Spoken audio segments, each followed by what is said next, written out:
करता हूँ और आज एक नई वीडियो के साथ आया हूँ और उस वीडियो का टॉपिक होने वाला है कि किस तरह आप पुलिस क्लियरेंस सर्टिफिकेट के लिए अप्लाई कर सकते हैं।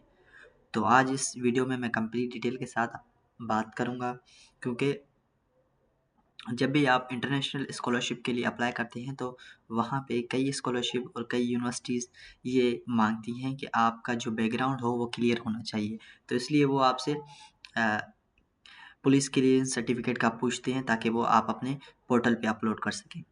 तो उसको कैसे अप्लाई, उसका तरीक़ेकार क्या है, कैसे अप्लाई करना है और कौन-कौन से डॉक्यूमेंट रिक्वायर्ड हैं, तो इस वीडियो में मैं आपको कंप्लीट डिटेल के साथ बताने वाला हूँ। अगर आप मेरे यूट्यूब चैनल पे नए हैं तो उसको सब्सक्राइब कर दें और उसके साथ-साथ बेल आइकन को दबा दें ताकि हर आने वाली नई वीडियो आप तक पहुँच सके। तो सबसे पहले बात करेंगे पुलिस क्लियरेंस सर्टिफिकेट के हवाले से कि पुलिस क्लियरेंस सर्टिफिकेट के लिए कैसे अप्लाई किया जा सकता है। तो पहले तो मैं आपको यहाँ वर्ड पे ड्राफ्ट के ज़रिए बता रहा हूँ, उसके बाद हम पोर्टल पे चलेंगे कि पोर्टल पे क्या कौन-सी चीज़ें होती हैं। तो पुलिस क्लियरेंस सर्टिफिकेट आप अपने लोकल डिस्ट्रिक्ट पुलिस ऑफिसर या डीपीओ या एसएसपीओ ऑफिस से आप ले सकते हैं, वहाँ से ही ये बनता है या ये डीआईजी ऑफिस से बनता है। और सबसे पहले बात करते हैं कि रिक्वायर्ड डॉक्यूमेंट्स कौन से हैं। अगर आप पुलिस क्लियरेंस सर्टिफिकेट के लिए अप्लाई करना चाहते हैं तो आपको कौन-कौन से डॉक्यूमेंट्स रिक्वायर्ड होंगे। तो सबसे पहले जो डॉक्यूमेंट है वो है आपका एनआईसी। आपके पास आपका एनआईसी होना लाज़मी है। उसके बाद पासपोर्ट कॉपीज़। देखें, पासपोर्ट की जो आपकी ओरिजिनल पासपोर्ट है उसकी फर्स्ट पेज और सेकंड पेज उसकी कॉपी होनी चाहिए। कुछ केस में आपसे वो वीज़ा भी माँगते हैं। वीज़ा का जो पेज है वो भी कभी-कभी माँगते हैं अगर आप बाहर ममालिक के लिए जॉब के लिए अप्लाई कर रहे होते हैं तो। उसके बाद आपके पास रीसेंट फ़ोटो होने चाहिए आपके 4 से 5। जो पोर्टल पे अपलोड करना होता है वो एक ही आपने अपलोड करना है तुरंत। और उसके बाद आपके पास प्रूफ ऑफ रेज़िडेंसी होनी चाहिए। अब प्रूफ ऑफ रेज़िडेंसी के लिए क्या है, आपने अपना यूटिलिटी बिल पे वहाँ पे अपलोड करना है, या तो गैस का बिल या बिजली का बिल, इनमें से कोई भी आपने एक वहाँ पे अपलोड करना है पोर्टल पे। और उसके साथ-साथ आपको 2 गवाह आपके होने चाहिए। उनके एनआईसी नंबर वहाँ पे आपने अपलोड करने हैं। और उसके साथ-साथ एक और चीज़ है, वो है एप्लीकेशन फ़ॉर्म। जिस तरह मैंने ये लिखा हुआ है ना, एप्लीकेशन फ़ॉर्म, जो आपने वहाँ पे प्रोवाइड करनी है। अब देखें, एप्लीकेशन फ़ॉर्म आपने वहाँ से ले लेना है, पोर्टल से आपने वहाँ से डाउनलोड कर लेना है और वो आपको अब आसानी से मिल जाएगा। जैसे आप सर्च करेंगे तो उन्होंने खुद ही मेथड मेथड दिया हुआ है कि किस तरह का आपका एप्लीकेशन होना चाहिए। वो एप्लीकेशन आपने ऐसे ही एआई से लिख लें। एआई के ज़रिए आप उनको जो कमांड दे देंगे, अपनी नाम वगैरह, एनआईसी वगैरह डाल के आप कमांड देंगे एआई को, तो वो आपके लिए एक एप्लीकेशन बना देगा सिंपल सा। वरना वहाँ पे उनके पास जब आप सर्च करेंगे तो वहाँ पे ही एक एप्लीकेशन है, उसको सिर्फ़ एडिट करके अपना नाम लिख के अपनी एनआईसी वगैरह डिटेल डाल के आप वो ही अपलोड कर सकते हैं पोर्टल पे। अब कभी-कभी क्या होता है अ, कि ये जो फ़िंगरप्रिंट है ये होता तो ऑप्शनल है। कभी-कभार आपके फ़िंगरप्रिंट्स लिए जाते हैं, क्योंकि उसके उनके पास ऑलरेडी आपका डेटा होता है पुलिस वालों के पास, मगर इन केस अगर आप जाते हैं वहाँ पे तो आपसे फ़िंगर आपका लेते हैं ताकि पता चले कि आपके ऊपर कोई केस वगैरह तो नहीं है। अब बात करते हैं कि अप्लाई कैसे करना है। देखिए, पहले तो मैं आपको पोर्टल पे लेके चलता हूँ। ये उनका पोर्टल है, पुलिस क्लियरेंस सर्टिफिकेट का पोर्टल है। ये इनका पोर्टल है। तो यहाँ पे जब न्यू एप्लीकेशन पे आप क्लिक करेंगे, ये अगर आपकी ऑलरेडी एप्लीकेशन है तो आपको अपनी केस आईडी और उसके साथ दूसरी चीज़ें डालनी होगी, उसके साथ आपका कंटिन्यू होगा।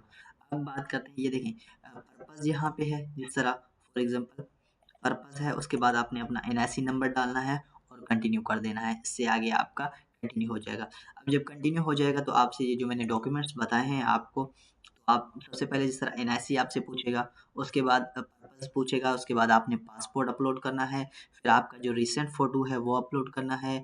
और प्रूफ ऑफ रेज़िडेंसी के लिए आपने यूटिलिटी बिल या गैस बिल अपने घर का या अपना रेंट एग्रीमेंट जो भी है, वो चीज़ें आपने अपलोड करनी है।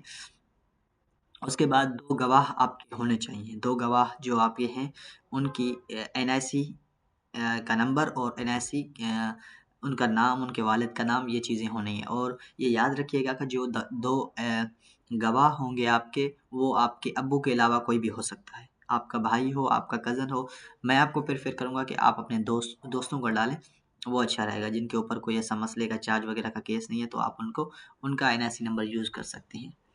उसके बाद आपने पुलिस क्लीयरेंस सर्टिफ़िकेट के लिए जो एप्लीकेशन आपने लिखी होगी, वो आपने अपलोड करनी है। वो मैंने आपको बताया कि आपने एआई से बना लेना है या आपने उनके पोर्टल पे सर्च करना है, तो वो आपको बता देंगे।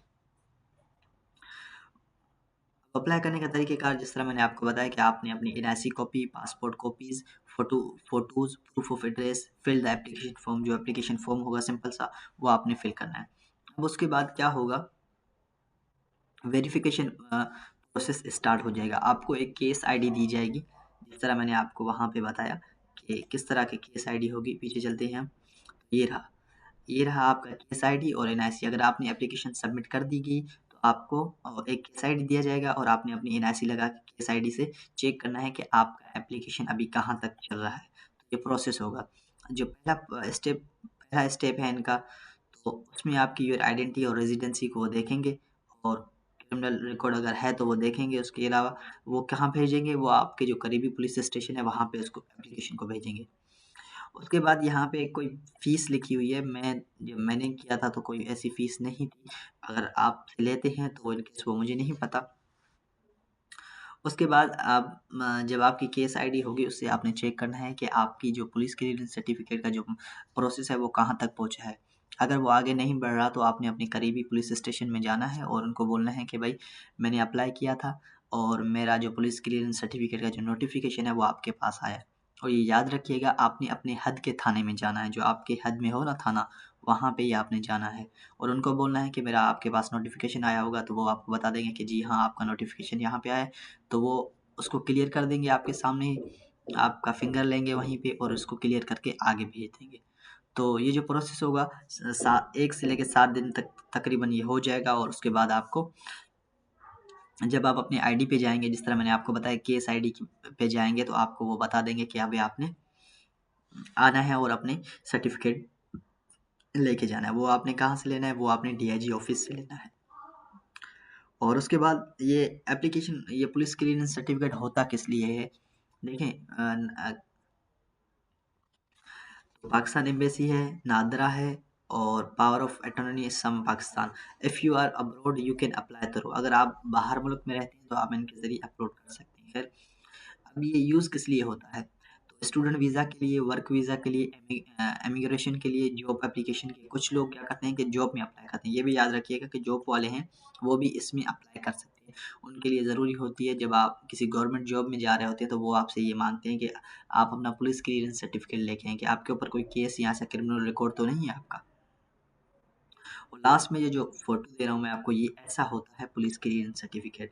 ये एक सैंपल के तौर पे मैं आपको दे रहा हूँ, ये कोई पुराना डिज़ाइन है, क्योंकि हर हर महीने, हर साल डिज़ाइन चेंज होता रहता है। अगर आप कॉपी करने की कोशिश करेंगे तो कोई फ़ायदा नहीं है, क्योंकि हर साल डिज़ाइन चेंज होता रहता है और ये तो कोई पुराना डिज़ाइन है 2023 का।